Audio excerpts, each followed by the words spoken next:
Picture this. Your main server goes down. No space left on device. All your applications are crashing. Users are angry. You are facing a full-blown DevOps crisis.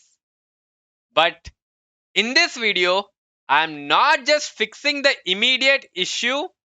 You will see the entire crisis response process, from how a small Nginx config mistake brought down production to my live debugging steps and the changes I made so it never happens again, using Logrotate and Slack alerts.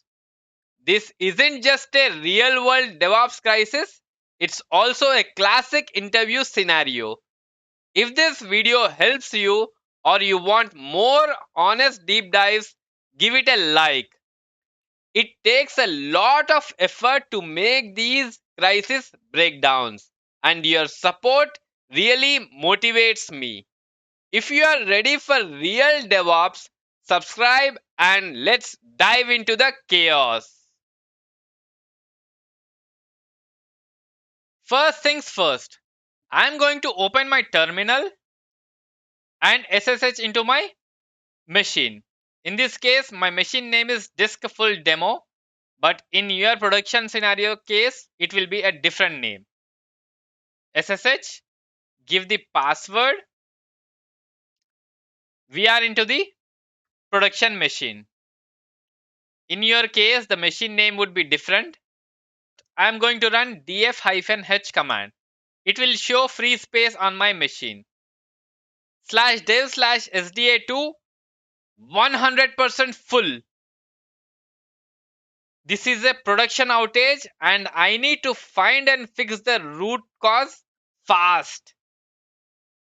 Step 1. Find what's eating the disk. So I run this command. du-sh/*2 greater than /dev/null. Du is nothing but disk usage. S is summarize. H is human readable format.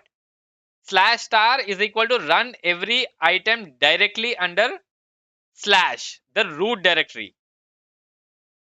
2 greater than dev/null is equal to hide error messages. Send any errors to the black hole, that is dev/null. Press enter. Here if we look at the structure and the size, I can clearly see 22 gigabytes /var. In the real production environment, you will see something different number, but the process is same. So that means our /var file is full. Now I am going to run another command which we ran previously, something similar, but under /var. So press enter. www temp spool snap run opt, and I can see log and other files as well. If you see, 22 gigabytes is being used by log file. Now once again I will try to run the same command. Let me clear the screen. Let's run the same command but under var/log/star directory. Press enter and let's see what's going on here. So if we look at all the files and folders here, I can see Nginx is like using 19 gigabytes. So looks like here it is the culprit. Now let's try to list var log/nginx. Press enter. I can see error.log is consuming 19 gigabytes. That's like huge. Something is like wrong within Nginx. So what we are going to do is like, let's try to read the Nginx configuration and see if something is like wrong. For that, I am going to use cat command followed by /etc/nginx configuration. So scroll up and try to look at the error log. This is very bad. Someone enabled debug. That means every little detail is logged 24/7. The disk fills up overnight. First, I have to free up space immediately or nothing will work. If I just delete the log file, Nginx keeps writing to the now invisible file. The space isn't freed, so I use this classic Linux firefighter.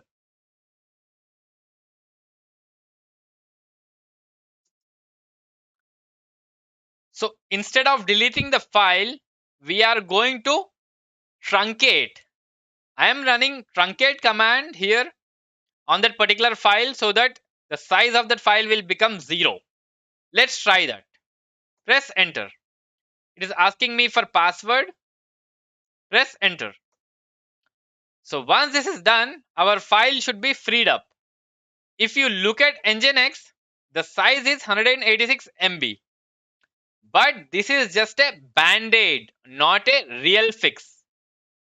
Let's try to run the command once again and check the file size. Press enter. Let's fix this permanently. Now let's solve the real problem. First, I edit Nginx config. So we know what the problem. So I am going to remove this debug from here and try to save it and reload the Nginx service. For that, I am going to run this sudo systemctl reload Nginx service command. Press enter. Next, Logrotate. That is what every production system needs. Let's look at Logrotate real quick.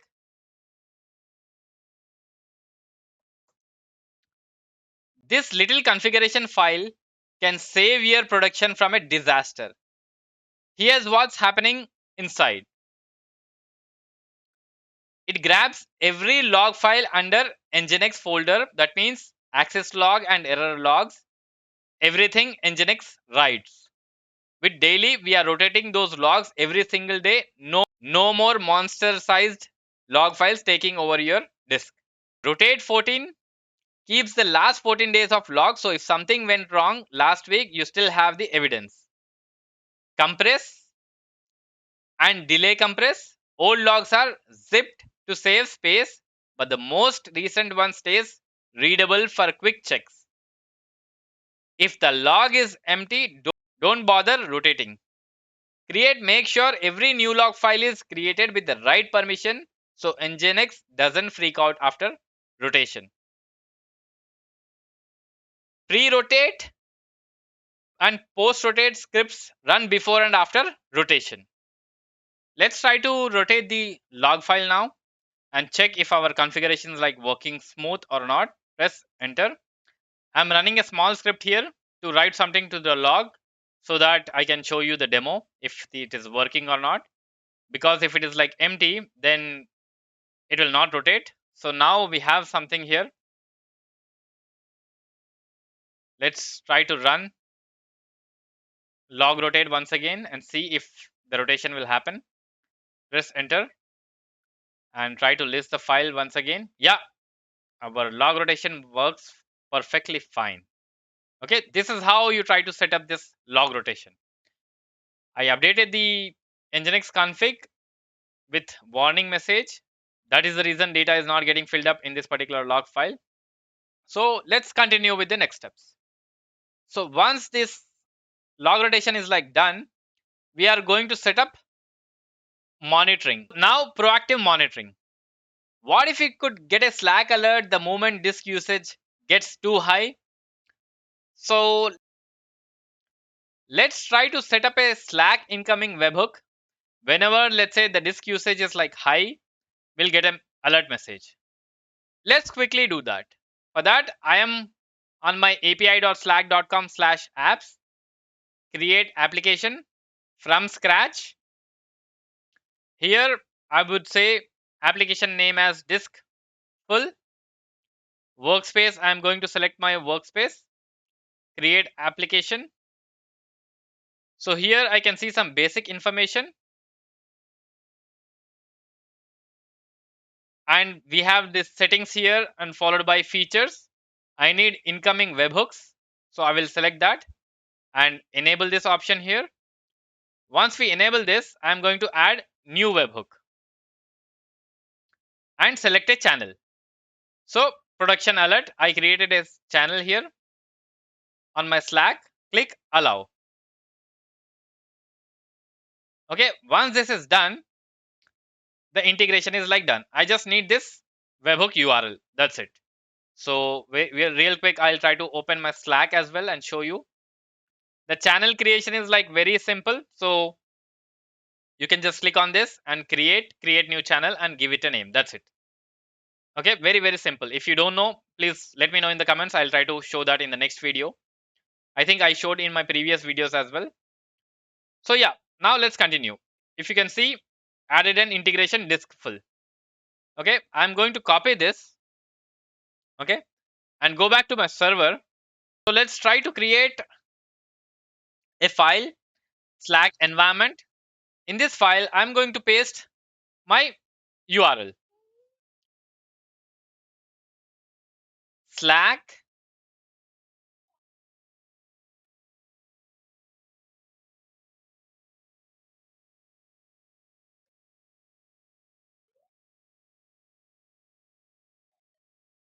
webhook URL.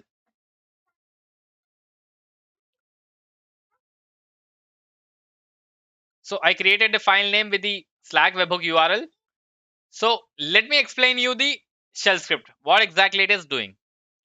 So this shell script, it will try to check for the environment variable. For example, our Slack webhook URL, and the threshold value would be, let's say 9. I'm trying to set this 90. So if the usage output after running this command is greater than 90 with this threshold, we get the message saying alert, disk usage alert, and it is trying to post it to our Slack webhook URL. Okay, I'm going to close this, and now my job is like to set up a cron job for this particular file. So let's try to set up cron job for the shell script. So for that, I need to first change the permissions of the cron job.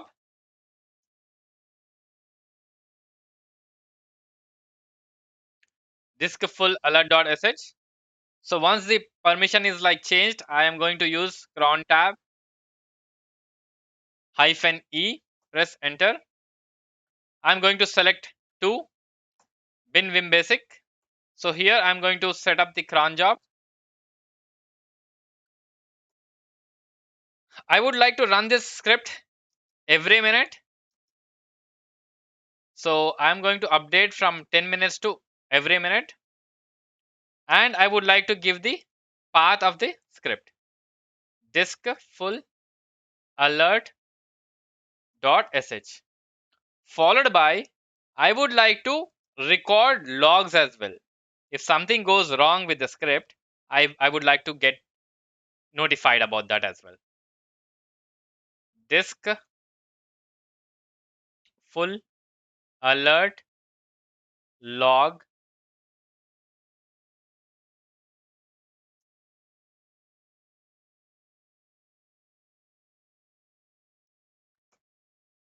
now our cron job is like ready. Now let's try to list the cron job. So if you see, this is like active. So to test our Slack alert messages, I am trying to run this command. AB Apache benchmark is like a tool. This will fire up some requests, keeping 20 requests active at one time. It's a heavy stress or load test to see how your local server handles high traffic and concurrency. So this is like running right now. And in the second terminal, I will try to run another command saying watch this particular log file and try to see how this will increase. 1.2, 1.3, it will try to increase more and more.